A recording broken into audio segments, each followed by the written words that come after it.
Hi hello నమస్తే welcome to Aadya TV. నేను మీ Anjani. Right now in front of మీ దాసరి విజ్ఞాన్ గారు ఉన్నారు. సో ఆయనతో మాట్లాడి మూవీ విషయాలు తెలుసుకుందాం. అండ్ నాకు ఒక విషయం అయితే వినిపించింది, దాని మీద క్లారిటీ ఆయనతోనే మాట్లాడి తెలుసుకుందాం. హాయ్ దాసరి గారు, ఎలా ఉన్నారు? ఫైన్. సో బేసికల్గా మనం మైథలాజికల్ మూవీస్ గురించి మాట్లాడుకున్నాం. బట్ సీరియస్గా చూసుకుంటే నా రీసెంట్ టైమ్స్లో too many crime thrillers are there and too many bad words, ఎక్కువగా వైలెన్స్ చూపించడం, ఎలా చంపడం, ఎలా నరకడం, సో ఆ బ్లడ్, యాక్షన్ సీక్వెన్సెస్, సో ఇవన్నీ చూపించడం ఏంటంటే ఎవ్రీవన్, ప్రతి ఒక్కరు చూస్తున్నారు, చిన్న పిల్లల దగ్గర నుంచి మొదలుపెట్టి పెద్దవాళ్ళ వరకు. సో ఆ లాంగ్వేజ్ కావచ్చు, వర్డ్స్ కావచ్చు, సో వీటన్నిటి వల్ల పిల్లల మీద కూడా బ్యాడ్ ఎఫెక్ట్ ఎక్కువగా పడుతుంది. సో అలాంటి కాన్సెప్ట్ బేస్డ్ మూవీస్ మీద అండ్ రీసెంట్లీ చూసుకుంటే మిర్జాపూర్ ఒకటి బాలీవుడ్లో, అది తెలుగులో అయితే మరీ ఘోరంగా ఉంది. అండ్ ఇప్పుడు శైతాన్ మూవీ కూడా రాబోతుంది, రానా నాయుడు కూడా ఉంది. సో అంటే లైక్ ఒకప్పుడు ఫ్యామిలీ హీరో అని పేరు తెచ్చుకున్న వెంకటేష్ గారు అలాంటి క్యారెక్టర్ చేయడం ఎవరు యాక్సెప్ట్ చేయలేదు, టు బి వెరీ ఫ్రాంక్ చెప్పాలి అంటే. సో ఇలాంటి జానర్ ఆఫ్ మూవీస్ రావడం ఎంతవరకు మన ఫిలిం ఇండస్ట్రీకి ప్లస్ అవుతుంది అనుకుంటున్నారు, ఎంతవరకు మైనస్ అవుతుంది అనుకుంటున్నారు? మైనస్ ఏంటంటే ఫస్ట్ పిల్లలు చెడిపోతున్నారు, వాళ్ళు చెడిపోతున్నారు, వీళ్ళు చెడిపోతున్నారు అంటున్నారు. ఒక చిన్న ఎగ్జాంపుల్ మాట్లాడుకుందాం. ఒక అబ్బాయి స్కూల్ అక్కడెక్కడో వీధి చివరి ఉంది, ఇల్లు ఇక్కడ ఉంది, అక్కడే ఉంది కాబట్టి వాడు నడుచుకుంటూ ఎట్లోకి వెళ్తాడు. వీడు ఇక్కడ నుంచి అక్కడికి వెళ్ళే దారిలో 10 మంది కనిపిస్తారు సిగరెట్లు తాగేవాళ్ళు. పాన్ డబ్బాలే 2-3 ఉంటాయి, ఒక దగ్గర గుంపులు ఉంటారు. చూసి ఇది ఏదో బాగుంది, మనం కూడా ఎప్పుడైనా ట్రై చేద్దామని వాడు కనిపించవచ్చు బేసికలీ. మరి ఎప్పుడో రకంగా ఇంట్లో తాగి దొరుకుతాడు, 4 తంతారు వాడిని. నెక్స్ట్ వాళ్ళ అమ్మ ఇంకెవరికన్నా చెప్పేటప్పుడు వీడు సినిమాలు చూసి ఎలా చెడిపోయాడో తెలుసా అండి, సిగరెట్లు కాలుస్తున్నాడు వేదమా అంటది. సినిమా చూసి వచ్చాడా? సినిమా చూసి ఓహో ఇది తాగాల అని అనుకున్నాడా? No, never. సినిమాల్లో సిగరెట్ ఆర్ మందు ఒక చిన్న ఏదో ఒక్క సీన్లో ఉంటుంది, సినిమా అంతా వాడు సిగరెట్ తాగుతానే ఉండడు. You understand? Complete movie will not be like that. మూవీలో అదొక రాజసంలా చూస్తారు. అండ్ ఇంకొకటి అది ఉంటుంది, ఆ షేప్ మన గుట్కా చిలం ఇట్లా, ఇప్పుడు జమీందార్ వేషం అంటే అది ఉండాలి, చుట్ట, ఆ చుట్ట టైపు ఒక ప్లాస్టిక్ పైప్ ఇట్లా వచ్చి దాంట్లో వేసి, అదేంటో తెలుసా సింపుల్ చెప్పాలంటే, దాంట్లో అదేదో వేసి పొట్ట చిలం అంటారు దాన్ని, అలా ఊదుతారు. అది వాళ్ళకి రాగసం. అవి బయట ఎక్కడ దొరకవు, సినిమాల్లోనే కనిపిస్తాయి మనకి, అంటే ఎక్కడో ఒక ఉండవు బేసిక్గా. పిల్లలకు కూడా అట్లా అనిపిస్తుంది అది చూసి ఇదేదో ఉంది అని చెప్పేసి, అంతే తప్పితే దానివల్ల వీడు చెడిపోయాడు అనేది ఏం లేదు. సీరియస్లీ చెప్పాలని దాన్ని ఒక జమీందారు గారు చూడరా ఎలా ఉన్నారు, ఆయన ఏదో తాగుతున్నాడు అంటారే తప్పితే ఏమండి. ఇప్పుడు బాలకృష్ణ గారు ఇంత లావు చుట్టలు తాగుతారు, బాలకృష్ణ గారిని చూసి బాలయ్య గారు ఎంత బాగున్నారే అంటారే తప్పితే బాలయ్యలా నేను ఆ చుట్ట తాగాలని అనుకోను. సైకలాజికల్గా ఇది wrong. Cinema is nothing but A visual, virtual visual. మన అది ఏదో తెలియని ప్రపంచం అక్కడ జరుగుతుంది. ట్రూ, బట్ నేను అడిగింది ఏంటంటే లాంగ్వేజ్. సో అది చాలా వరకు ఎఫెక్ట్ పడుతుంది. ఇప్పుడు మూవీస్ ని చూసి, హీరోస్ ని చూసి ఇన్స్పైర్ అయ్యి వాళ్ళని అంటే లైక్ ఏం చెప్తారు అంటే లైక్ కాపీ చేయడం, కాపీ క్యాట్, హీరోస్ ని కాపీ క్యాట్ చేయడం అనేది చాలా యూజువల్ అయిపోయింది. ఇప్పుడు ఆల్మోస్ట్ రీసెంట్ ఒక డైలాగ్ చూస్తారు, ఒక పాట చూస్తారు, వెంటనే ఇంట్లో చేస్తారు. సో అలాంటిది ఇప్పుడు బ్యాడ్ వర్డ్స్ యూజ్ చేయడం కానీ అండ్ వల్గారిటీ కానీ చాలా ఎక్కువ అయిపోయింది, టు బి వెరీ ఫ్రాంక్ చెప్పాలంటే. ఒకప్పుడు చిన్న రొమాంటిక్ సీన్ వస్తేనే పిల్లల్ని పక్కకి తీసేవాళ్ళు, బట్ ఇప్పుడు ఏది సినిమా చూడాలంటేనే ఇంట్లో భయపడుతున్నారు. ఇందా నేను చెప్పిన ఎగ్జాంపుల్ ఏంటంటే, I just want to give a clarification that మనకి సినిమా వల్ల సమాజం చెడిపోదు అనేది మాత్రం నేను గట్టిగా చెప్పాలనుకున్నాను చాలా మందికి. అండ్ నెక్స్ట్ బికాజ్ అండ్ ఇప్పుడు అశ్లీలత గురించి మాట్లాడుకున్నాం. అశ్లీలత గురించి మాట్లాడితే సినిమాని చూసే వాళ్ళు చెడిపోయారు అనుకోవద్దు, ఎందుకంటే now days everybody have phone in hands. Exactly. అంతేనా? వాళ్ళు కావాలంటే 100 రకాలు చూడవచ్చు, వాడు ఈ సినిమా చూసే చెడిపోవాల్సిన అవసరం ఏం లేదు. సో అట్లా ఉంటుంది. నెక్స్ట్ కమింగ్ అబౌట్ క్రైమ్ గురించి కూడా మాట్లాడు. సినిమా చూసే వాడు హత్య చేశాడు అంటే నేను దాన్ని కూడా విభేదిస్తా. వై? బికాస్ యథార్థ గాథలు అంటారు, నిజంగా జరిగినవి కూడా సినిమాలు వస్తున్నాయి. అలాంటప్పుడు సమాజం వల్ల మా సినిమా కూడా చెడిపోయింది రైట్. అక్కడ నిజంగా జరిగింది ఒక మర్డర్, దాన్ని బట్టి ఒక కథ వచ్చింది, ఇట్ హ్యాపెండ్ అంతే. ఇటు ఉంటుంది అటు ఉంటుంది, దీన్ని చూసి వాడేం చెడిపోడు.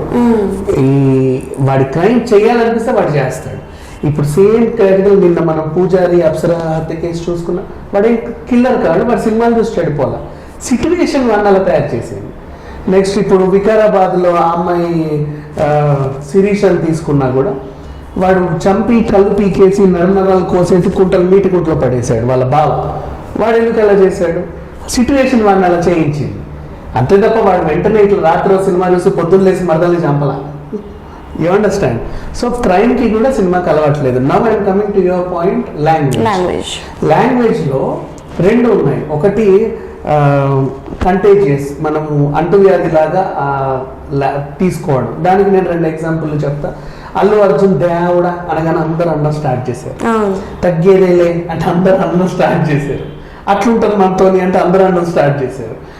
కొన్ని ఉంటాయి, మోహన్ బాబు ఫసక్ అంటే అందరూ అన్నం స్టార్ట్ చేశారు. ఈ లాంగ్వేజ్ ఏంటంటే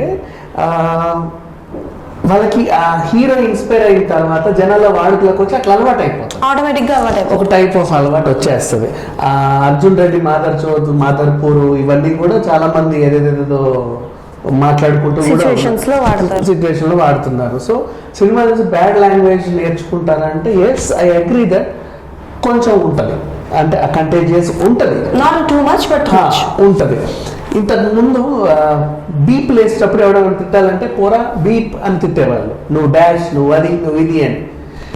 ఎందుకంటే సినిమాలో కూడా అట్లా డాష్లు వస్తున్నాయి కాబట్టి. ఇప్పుడు డైరెక్ట్ బూతులు వచ్చేసరికి వీళ్ళు కూడా తిట్టేస్తున్నారు, ఎందుకంటే సినిమాలో కూడా వాడుతున్నారు కాబట్టి అది అవుతుంది. అండ్ ఇప్పుడు దీంట్లో ఇంకొకటి ఏంటంటే వీళ్ళు అది ఎందుకు అలా అది ఎంచుకుంటున్నారు అంటే జనాలను పాడు చేయడానికి అంటే కాదు, దీనివల్ల జనాలు బూతులు నేర్చుకుంటున్నారు, I accept. But directors intention వాళ్ళని పాడు చేయాలని, వాళ్ళ బూతులు నేర్పాలని కాదు. అతనేంటి నిజంగా జరిగిన ఎమోషన్స్ నే ఇందులో పెడితే రియలిస్టిక్ గా వర్కౌట్ అవుతుంది అని అనుకున్నాడు. బయట కూడా నిజంగా అలాగే మాట్లాడుకుంటారు. పిల్లల్ని ఫోన్ చేసి ఎక్కడున్నారా డాష్ గా అంటారు, ఒరే ఎక్కడున్నావు అనట్లా, దానికి ఒక బూత్ తగిలిచ్చి ఎక్కడున్నావు అని అడుగుతున్నారు. అవునా, నువ్వు పోవే అనట్లా, ఇంకో రకంగా పొమ్మంటున్నారు. People are using that. So అలా పెడితేనే జనాలకు కనెక్ట్ అవుతుందేమో అని ఆయన పెడుతున్నాడు, తప్పితే కొత్త వాళ్ళకి నేర్పించాలని ఉద్దేశం కాదు. And at the same time మనం అన్నది ఆ వెర్షన్ కూడా ఉంటుంది, దీంట్లో పాజిటివ్స్ ఉన్నాయి, నెగిటివ్స్ ఉన్నాయి. ఎగ్జాక్ట్లీ. మీరు నాకు ఆన్సర్ చెప్తుంటే ఉగ్రం మూవీ డైరెక్టర్ చెప్పిన ఆన్సర్ గుర్తొస్తుంది. He was like Vijay Kanakamedala గారు, ఆయన కూడా ఇదే చెప్పారు. సో ఉగ్రం మూవీలో there was a dialogue, some కొడకల్లారా ఇంకా బ్రతికే ఉన్నావా అని. ఇప్పుడు దాన్ని నేను చెప్పనా, రియలిస్టిక్ గా మొన్న టీడీపీ పార్టీ జరిగింది, భూమార్కుల ప్రియని అరెస్ట్ చేసిన తర్వాత వాళ్ళ తమ్ముడు జగత్ విఖ్యాత్ రెడ్డి ఎందుకు యువగలం పాదయాత్రలో ఇద్దరు కొట్లాడుకున్నారు, ఏవి సుబ్బారెడ్డి భూమార్కులు ఇద్దరు టీడీపీ.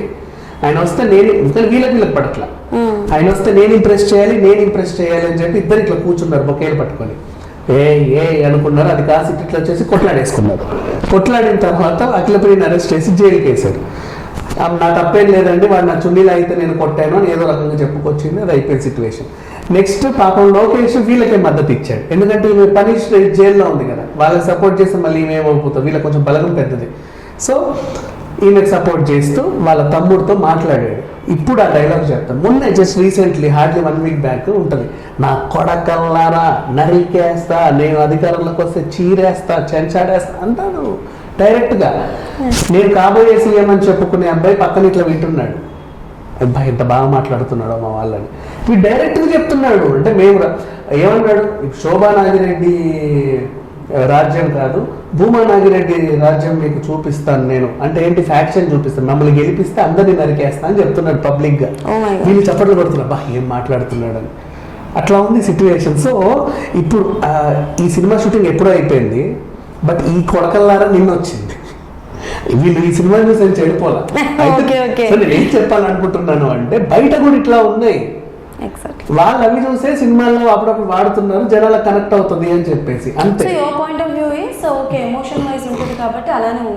బట్ ఎనీ డైరెక్టర్ కావాలని సమాజానికి పాడు చేయాలని వాటి సినిమాలు తీయడం, జనాలను ఇంప్రెస్ చేయడానికి సినిమాలు తీస్తాడు.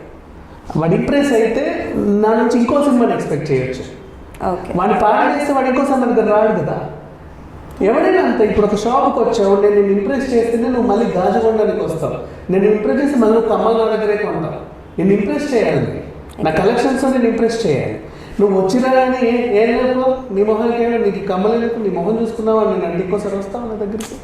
షుడ్ నాట్ కదా. ఈ డైరెక్టర్ కూడా he's doing a you have to business. నిన్ను ఇంప్రెస్ చేయడానికి తను ఏదో తీస్తున్నాడు. నీకు ఎలా అయితే నచ్చుందో అన్ని రకాలుగా ప్రయత్నిస్తున్నాడు. కూతురు పెడితే నచ్చుతుందా ఈ కంటెంట్లో పెట్టాడు. అక్కడ ఆ అమ్మాయి కొంచెం బోల్డ్ క్యారెక్టర్, అందుకే అలా మాట్లాడాడు. సైతాన్ గురించి మాట్లాడుకుంటే అది బోల్డ్, వాళ్ళు అలాగే మాట్లాడతారు. సీరియస్ అట్లాంటి వాళ్ళు ఇక్కడ కనిపిస్తే చూడండి, వాళ్ళ లాంగ్వేజ్ అలాగే ఉంటుంది. ఒక అనుష్కనే వేదంలో పద్ధతిగా చూపించారే తప్ప బేసిక్గా వీళ్ళ లాంగ్వేజ్ అలాగే ఉంటుంది. సో అలాగే మాట్లాడతారు. అండ్ రియలిస్టిక్గా చూపించాడు అంతే, అంతకుమించి ఇంకేం. Okay, so thank you so much.